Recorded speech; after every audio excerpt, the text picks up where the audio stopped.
first reading nyo dito? Nung una nagpunta kasi kami dito, medyo, syempre dahil di namin alam yung nakakakilala dito sa first time. Might i-share nyo sa gitna. Baka may harap ko. Medyo, inalabutan kasi may mga naririnig kami na mga footstep at saka mga naglalarong bata sa loob. Tapos, yun nga, ang sabi ng mga nakatira dyan sa harapan na meron daw silang nakikita dito, hindi naman nila alam kung ano yun. Pero mayroon sila nakikita mga parang naglalakad dyan, mga batang parang nagsasayawan, ganyan. Tapos, yun nga yung merong matangkad na itim na hindi namin alam kung ano yung pagkakas kanto o something mataas daw ang mga lalaki. Tapos yun nga, naramdaman din namin dyan na parang meron lalo na sa mga second floor. Anong ikaw naman? Anong ibang masasabi mo? Pagkakma ko hindi kasi dito nung unang pagpunta namin dito matataas pa yung talahi, malalaki pa yung mga halaman. Tapos ito lang yung way papasok.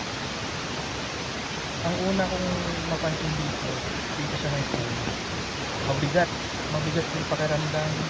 Tapos yun nga, nung tinanong namin yung sa harapan, sabi nila madalas daw sila nakakita dyan na malaking mga itim. Tapos nagsolo kami. Pagpasok namin dyan, nagsolo kami. Pare-pareho yung sagot namin na parang may sumusunod sa amin talaga. Talagang nakakarinig kami ng labag. Tapos may naaaninag kami ng puti na parang paikot-ikot. Parang sinusundan kami na pumapasok sa mga kwarto. Mga anong oras yun? Mga yun, lagpas ng alas 12 yata yun. Magwawad na yun. Tapos diba nakapunta tayo na may sumilip sa bintana. Oo, sa bintana. Sa second floor.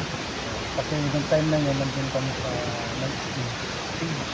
Doon sa may stage, doon yung yun yung nakakarinig kami na parang may mga nagtatawa ng bata.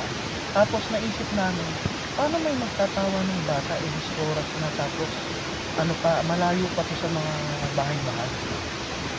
Siya yung kasama mo? Siya rin. Tatlo lang kami. Tapos sa sobrang din na kaba dahil hindi namin alam kung ano yung meron pa.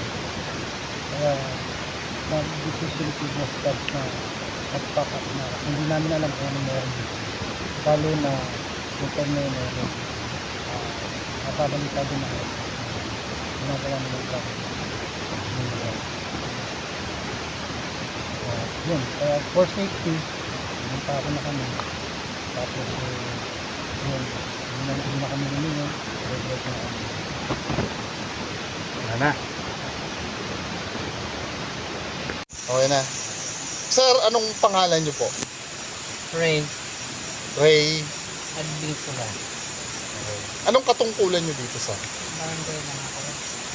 Barangay Tanod? Barangay tayo. Mga ilang taon na kayo sa katungkulan niyo na Barangay Tanod?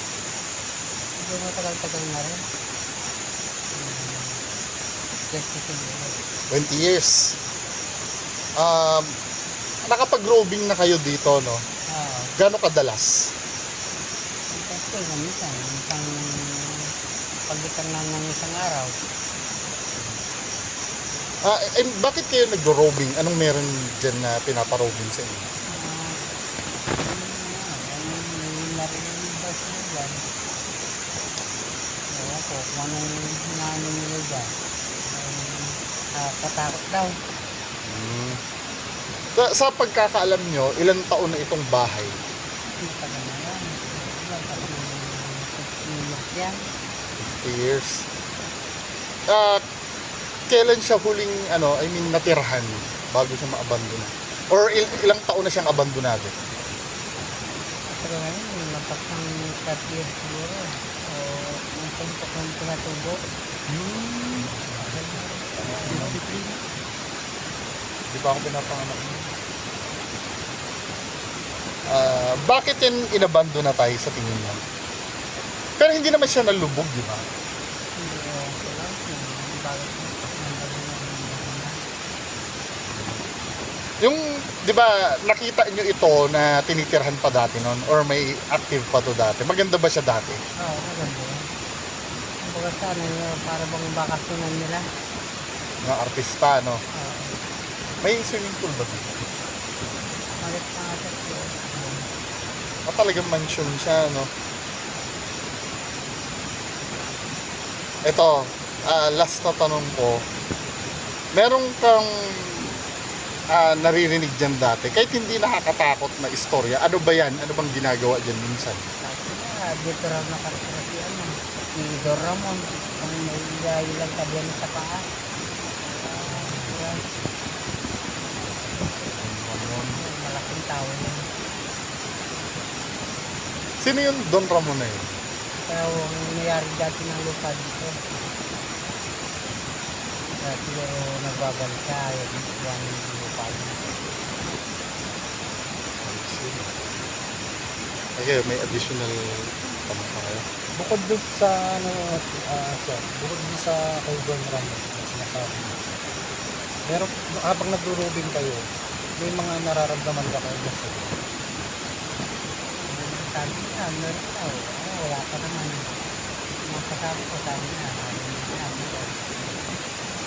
mga ano po yung mga naririnig po kaya nila?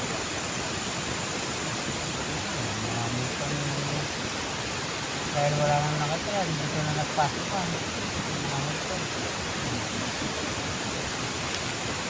Wala na kasi nakatira eh. Okay na kayo?